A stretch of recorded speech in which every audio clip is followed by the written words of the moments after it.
Yes, now bless now people, Des ROCKSTEADY, King of the Pit TV. Thank you for following me on through the journey, listening to Mad Season's album Above.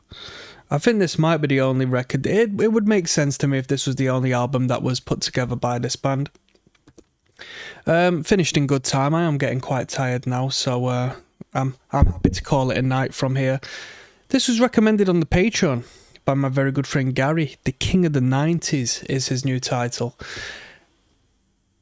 Gaza, you've come through with another what word should I use?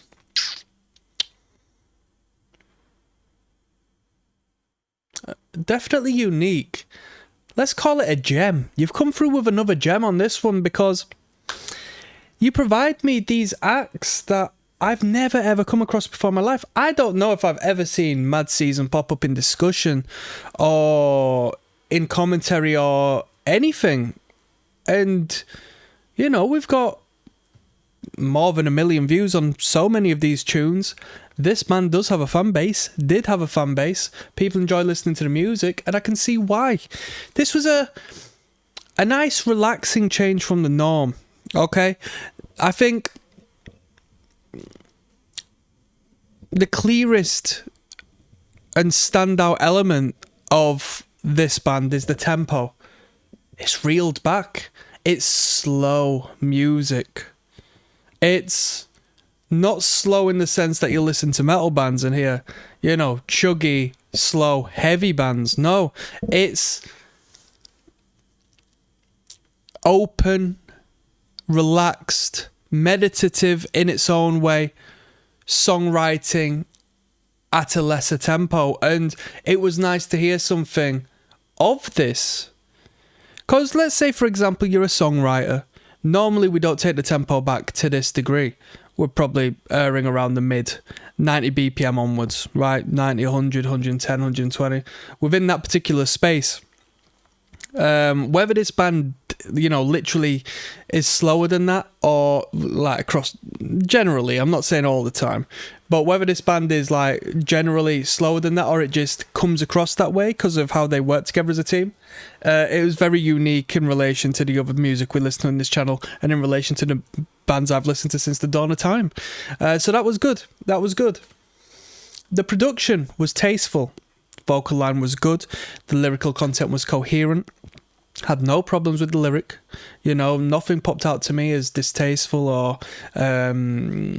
impractical as far as like the writing was concerned, the rhyming schemes and the phrasing and the syllables and so forth. All good. Guitar work was mature.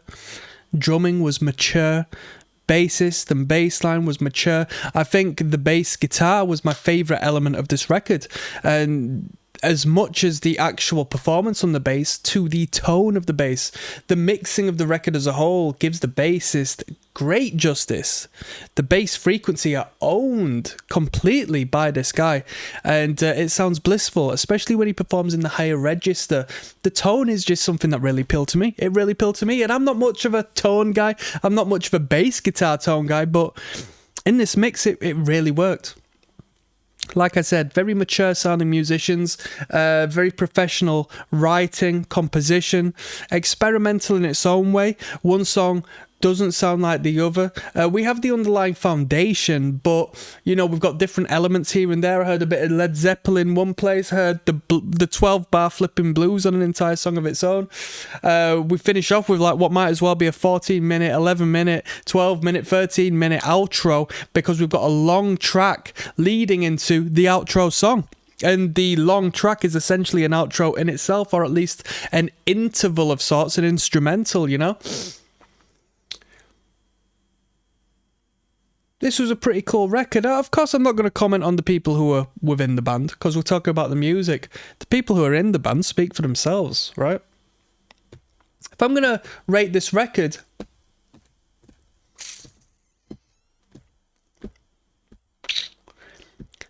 as far as the record is concerned, I would give it 7.5. As far as my taste, what I choose to listen, I would give it a 6. So I'll meet you at 6.5 on this one. I'll meet you at 6.5. On that note, I'm signing out. One love.